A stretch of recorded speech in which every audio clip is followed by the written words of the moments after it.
So నేను first time 3D చూసినప్పుడు నేనైతే చిన్నపిల్లోడిని అయిపోయాను. నాకు అది గ్రేట్ ఎక్స్పీరియన్స్ అనిపించింది. ఫస్ట్ టైం నేను 3D అవ్వడం అండ్ విజువల్స్ యానిమల్స్ అయి మొహం మీద రావడం I felt very thrilling. And రేపు ఫ్యాన్స్ కోసం రేపే కదా, రేపు ఫ్యాన్స్ కోసం 60 థియేటర్స్ 3D వేస్తున్నాం. సో వాళ్ళు ఫస్ట్, ఎందుకంటే వాళ్ళే మాకు సపోర్టు. సో వాళ్ళు ఫస్ట్ చూడాలి, వాళ్ళు ఏం ఫీల్ అవుతారు అనేది. మీ అందరికి నచ్చింది అనుకుంటున్నాం, మీరు క్లాప్స్ కొట్టారు, thank you so much.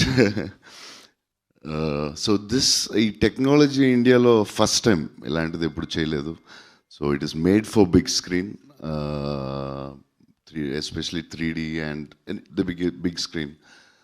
So it's important అందరూ 3Dలో చూడండి. నేను తొందరగా ఫ్యూ వీక్స్ ఇంకో బ్యాంగ్ ఆన్ కంటెంట్తో మళ్ళీ వస్తాం. Yeah, thank you. హోప్ మన ఫ్యాన్స్ అందరూ ఎంజాయ్ చేస్తారు రేపు థియేటర్లో చూసి 3D అని. Thank you. మీ రివ్యూ కూడా ఇవ్వండి మాకు. Thank you, love you.